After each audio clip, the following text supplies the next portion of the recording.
Teleislas News learned that Governor Everett Hawkins had asked for the formal resignation of his cabinet, and possibly changes are coming for some secretaries.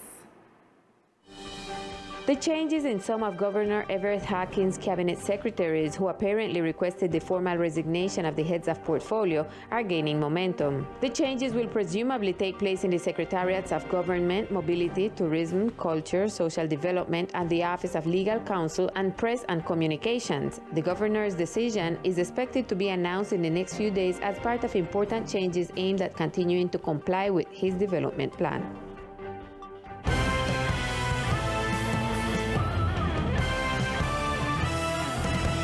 The National Electoral Council has registered a total of 6 electoral nullity lawsuits against the election of Jorge Mendez as member of the Chamber of Representatives of the islands. The Council of State, wrote the 5th section of the Contentions Administrative Chamber of the 5th section, delivered the file to the office of Magistrate Carlos Enrique Moreno Rubio on July 18, announcing which are the electoral nullity lawsuits against the current representative to the Chamber, Jorge Mendez, after being re-elected as parliamentarian for the islands. Likewise, they also informed that they comply with the respective notification and response to the lawsuits. In the report presented, it is evidence that all of them were presented in the year 2022, and that the last days of action were presented between the months of June and July of the current year. Regarding the last updates presented in the report, it can be seen that some of the lawsuits are in transfer of precautionary measures, others in advisory notification, and others in complete dispatch. Let's remember that during the legislative elections, former candidate Carlos Bryan filed a nullity lawsuit due to the alleged irregularities in the electoral process in the municipality of Providence, for which he publicly announced his electoral nullity lawsuit against candidate Mendez. And over the weekend, the lifeless body of a minor was found in the Macleana Hill area. According to preliminary information, the 16-year-old minor was identified as Alessandro Pomir Reyes.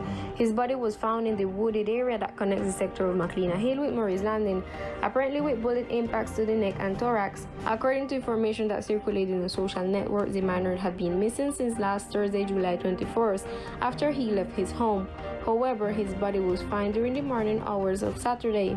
The police sent a communique on the fact stating the following.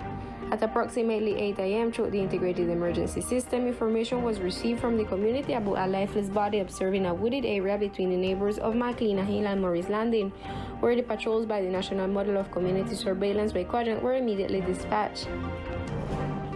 A lifeless body was found at the place was a cordon off at the Technical Criminal Investigation Court's personnel were present, initiating the technical inspection of the body, collection of the physical evidence, and inventory material. The National Police are deployed at the scene of the incident to gather useful and decisive information that will help determine the clarification of the case.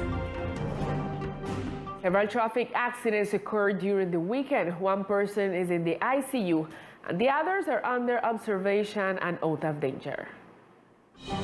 During the weekend, several cases of traffic accidents were admitted to the departmental hospital, including the accident that occurred in the sector of San Luis, which resulted in a 36-year-old man with injuries that have him in the intensive care unit. During the weekend, several patients came to the emergency department for traffic accidents. To highlight, a 36-year-old patient after a traffic accident on the road to San Luis arrives in poor general condition with several brachiocephalic trauma to the base of the skull and hemorrhage. The patient was evaluated by the neurosurgery service, who operated on him, and later he was transferred to the ICU for this care and severity of injuries. In the morning hours of today, there was a traffic accident where a motorcycle of the National Police collided with another. So far, the causes of this accident that unfortunately left no serious injuries are unknown. It should be noted that at this time, the different patients admitted to the hospital are being attended to. This morning, approximately 5 patients were admitted for traffic accidents, all of them without serious injuries or minor traumas. They were managed by general practitioners, and later they will be discharged for outpatient management. The traffic authorities up to the closing of this broadcast have not pronounced into the causes of the different traffic accidents. Seeking to strengthen the knowledge of workers and tourism service providers in the Johnny Key Regional Park in terms of food handling and good practices, the Health Secretariat will conduct a training tomorrow. In order to ensure that safety and quality of food and beverage market in the archipelago, the departmental administration took the Health Secretariat and the Program of Inspection, Surveillance and Sanitary Control of Food and Beverage with BRICS approach, extended an invitation to food handlers of the Jiniki Regional Park to attend a training day in the framework of the celebration of World Food Day. Cherie Dufis, the leader of Inspection, Surveillance and Food Control of the Health Secretariat, explained what the topics were. Tiene organizado realizar una capacitación. The Health Secretariat has organized a training on food handling, the 5 keys to food handling. That is in order to improve the provision of services and ensure the sale of safe and good quality food in this tourist site, which is Janiki. And we know that when we provide a service and have good food handling practices, we can avoid foodborne diseases, which are harmful and can bring health consequences to people who consume contaminated food. The activity will take place this coming Tuesday, July 26, from 3 p.m. to 6 p.m. in the facilities of the Tamarind Tree Cultural Center of the Hill.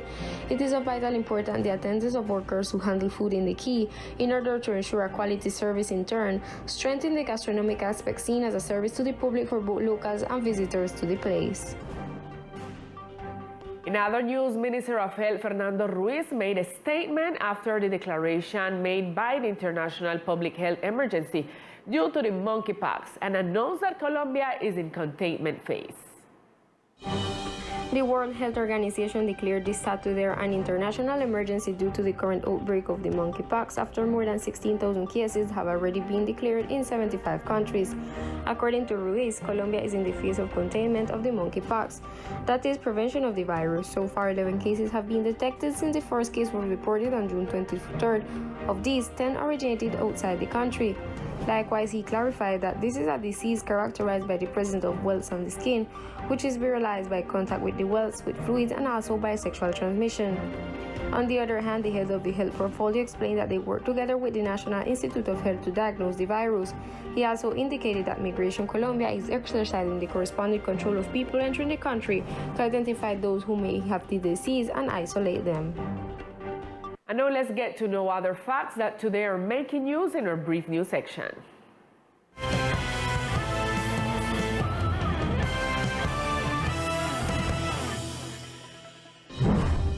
The Environmental and Ecological Protection Group, thanks to the call of the community, managed to cure a canine that presented a laceration in its abdominal area. The National Police invite the entire community of the archipelago to report any act of animal abuse to the 123 lines and thus take care of the integrity of the animals.